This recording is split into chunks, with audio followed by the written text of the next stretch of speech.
23 मार्च 1931 Lahore central jail में इसी दिन हमारे 3 नौजवान भगत सिंह, सुखदेव और राजगुरु देश के लिए फांसी पर चढ़कर शहीद हो गए। बात करें भगत सिंह की तो जब ब्रिटिश ने उनको फांसी पर चढ़ाया था तब उनकी उम्र महज 23 साल थी। भगत सिंह ये नाम सुनते ही आप में से कई लोगों के दिमाग में एक मूंछ वाले बंदूक पकड़े हुए वायलेंट रिवॉल्यूशनरी की इमेज बनती है। पर क्या आप जानते हैं कि भगत सिंह एक ऊंचे स्तर के इंटेलेक्चुअल थे। उन्हें किताबें पढ़ने का बहुत शौक था और वो बहुत सारी किताबें पढ़ते थे। अरेस्ट होने के बाद जेल में भी वो फांसी होने से पहले तक किताबें पढ़ते रहे। उन्होंने British, American, European, Russian literature को डिटेल में पढ़ा था। भगत सिंह को उनके लेख के लिए भी जाना जाता था। उनकी राइटिंग्स मैगजीन्स में छपती थी, न्यूज़पेपर्स, मैगजीन्स, जर्नल्स, जिनमें से कुछ थे कीर्ति, प्रताप, मतवाला, चंद, Akali.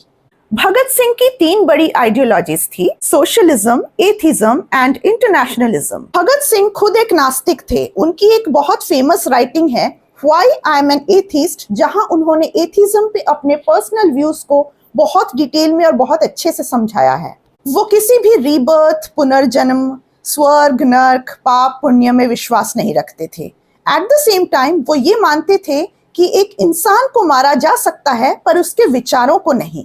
Bhagat Singh secularism and atheism में बिलीव करते थे। इनफैक्ट वो फ्रेंच वर्जन ऑफ सेक्युलरिज्म को मानते थे, जहां सरकार को किसी भी धर्म से कोई लेना देना नहीं होना चाहिए, क्योंकि उनका मानना था कि रिलीजन किसी भी इंसान का एक पर्सनल अफेयर है। Bhagat Singh Karl Marx, Lenin और सोशलिस्ट आइडियोलॉजी से बहुत इन्फ्लुएंस्ड थे।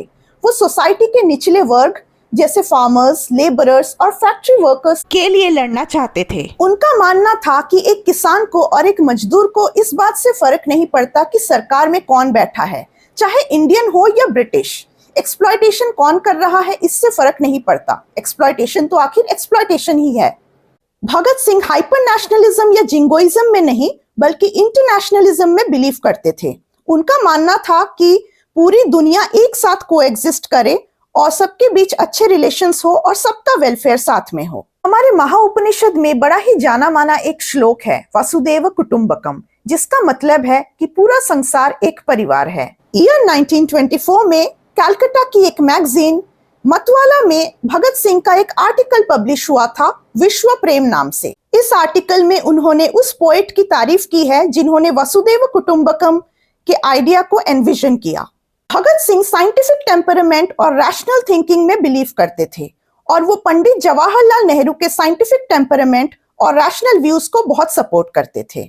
उनका मानना था कि भले ही कोई चीज हमारे वेद, कुरान या किसी रिलीजियस टेक्स्ट में ही क्यों ना लिखी हो, अगर वो हमें लॉजिकली सही नहीं लगता तो हमें उसे नहीं करना चाहिए। बड़े दुख की बात यह है कि आज अगर भगत सिंह जिंदा होते तो शायद कुछ नफरती चिंटू उन्हें धर्म विरोधी, एंटी नेशनल या अर्बन नक्सल बोल देते। अगर आप सच में भगत सिंह को मानते हैं तो उनके आइडियाज, उनके वैल्यूज के बारे में पढ़िए और उनके सपनों को साकार कीजिए। इनकलाब जिंदाबाद।